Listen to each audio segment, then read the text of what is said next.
Karakter utama kaum sofis. Yang pertama, bagi kaum sofis tujuannya bukan kebenaran, tapi kemenangan, retorika. Benar itu tidak penting, yang penting seolah-olah benar dan diakui orang sebagai benar. Itu yang saya sebut hari ini kita banyak ketemu yang seperti itu. Menyebar kebohongan tidak apa-apa, asal musuhnya nggak tahu kalau itu bohong dan akhirnya kita yang menang. Itu cirinya orang sofis. Kalau ketahuan bohong, ya tidak apa-apa, dihapus saja atau minta maaf kan selesai.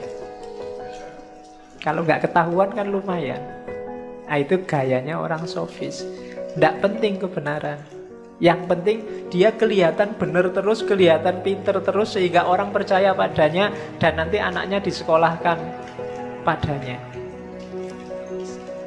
sehingga dia dapat uang. Nah, itu karakternya kaum sofis. Yang pertama itu. Untuk bisa semacam ini, untuk bisa tidak terlalu terikat oleh kebenaran, ciri yang kedua itu penting. Yang kedua apa? Kebenaran itu tergantung pada ruangnya, tergantung pada budayanya. Di sini bisa benar, di sana mungkin tidak benar. Di sini hari ini benar, di sini besok mungkin ganti pendapat. Kalian familiar dengan jargon ini. Hari ini juga filosof kontemporer banyak ngomong kayak gini. Jadi ini kalau memang tulus, sebenarnya ideologinya tidak apa-apa. Tapi kalau di awal ada mental kayak sofis tadi, nyari keuntungan sendiri, pandangan kayak gini jadi bahaya. Itulah nanti yang menjadi maju tak gentar membela yang bayar. Jadi siapa yang bayarnya lebih banyak, ya itu yang dibela. Jadi kalau yang bela kelompok A, ya dicarikan dalil gimana caranya kelompok A benar. Kalau yang bayar kelompok B, ya dicarikan dalil gimana caranya kelompok B yang benar. Itu cirinya orang sofis, lawannya Sokrates.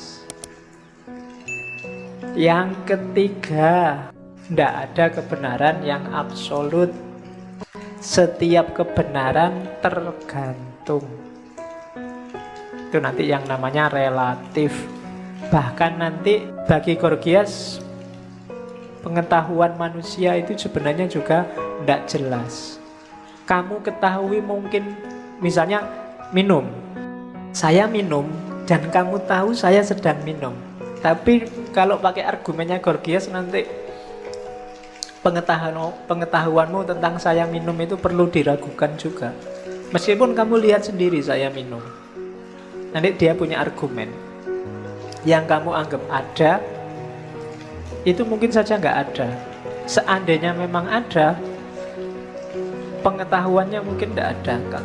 Pengetahuannya mungkin beda-beda. Setiap kepala menangkapnya beda-beda. Saya tadi minum, kamu kan menangkapnya macam-macam. Ada yang, oh Pak Faiz haus. Mungkin yang sana menangkapnya, oh, itu cuma contoh kuliah. Ada yang, itu cuma minum pencitraan itu. Wong belum haus kok sudah minum. Oh, macam-macam loh kamu menangkap minumku tadi. Itu yang katanya Gorgias, enggak. Pengetahuan pasti enggak ada.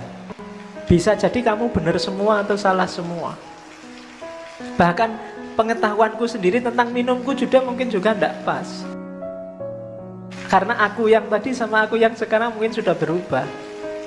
Sebelum aku ngomong tadi sama sebelum aku minum, mungkin pendapatku tentang minumnya juga sudah ganti. Kamu sebelum masuk ke sini dengan kamu yang sudah ada di setelah masuk ke sini dan minum kopi, mungkin berbeda persepsinya tentang ngaji ini. Itulah katanya Gorgias, enggak. Pengetahuanmu pun ya perlu dipertanyakan. Nah, itu Gorgias. Yang ketiga, berarti kalau situasinya kayak gitu, kebenaran itu apa? Katanya orang, kebenaran itu ya siapa yang menang itu aja. Kalau kamu adu argumentasi dan kamu yang menang, ya itu kebenaran. Kalau besok kamu debat lagi dan kalah, ya berarti kebenaran milik lawanmu. Simple. Kebenaran yang sejati miliknya yang menang. Merekalah yang menguasai kebenaran. Itulah manusia, katanya orang-orang sofis. Tidak ada kebenaran yang hakiki itu. Katanya orang sofis, ya kebenaran itu miliknya yang menang. Buktinya hari ini kan begitu. Kalau kalian lihat misalnya di TV Indonesia Lions Club, orang debat, itu kan yang benar bukan siapa-siapa, yang ketika dia ngomong tidak ada yang bisa bantah. Itulah nanti yang jadi kebenaran. Nah itu katanya kaum sofis. Ya makanya ngaji filsafat itu tidak boleh setengah-setengah. Kalau kamu setengah, setelah ngaji sofis ini terus selesai, tidak dilanjutkan ke Sokrates, nggak dilanjutkan ke Plato, ya wallahu a'lam bishawab. Ya urusanmu dewe. Kalau pas ngaji sofis ini nanti rasanya ya orang sofis itu ya bener.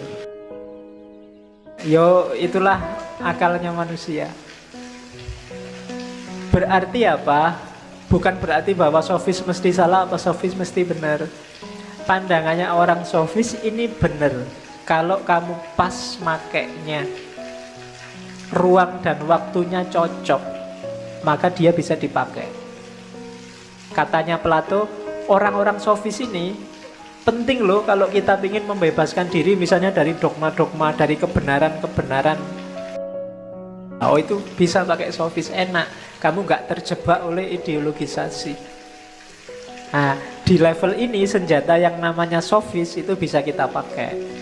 Tapi dalam kasus yang lain jangan pakai senjata orang sofis.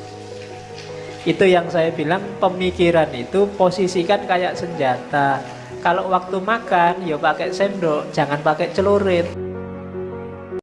Jadi senjata itu dipakai di ruang dan waktu yang pas, termasuk pikiran-pikirannya kaum sofis. Ya nanti ini benar, cuma tidak selalu benar. Konteksnya nanti dilihat. Oke, jadi katanya orang sofis, kebenaran itu ya yang menang. Jadi siapa yang benar, yang menang debat. Dan yang terakhir cirinya orang sofis, biasanya orang sofis itu kalau ngajar murid-muridnya tidak abstrak kayak Sokrates dan kawan-kawan, tapi lebih konkret, lebih pragmatis. Tujuannya jelas, biar kamu pinter. Kalau sudah pinter kamu bisa menang debat melawan orang lain, maka kamu punya posisi sosial. Entah nanti diangkat jadi pegawai, entah nanti jadi lebih konkret. Kalau kalian kuliah cita-citanya besok jadi PNS, pragmatis, itu ya gayamu kayak mereka sebenarnya. Muridnya kaum sofis. Targetnya target konkret, bukan target abstrak menemukan kebenaran, menemukan kebijaksanaan. Buat apa kalau nggak ada kerjaan? Oke, ya makanya orang sofis salah. Nggak usah bulat lah, ujungnya paling juga ke situ. Itu yang diketawain orang sofis pada Sokrates dan kawan-kawan.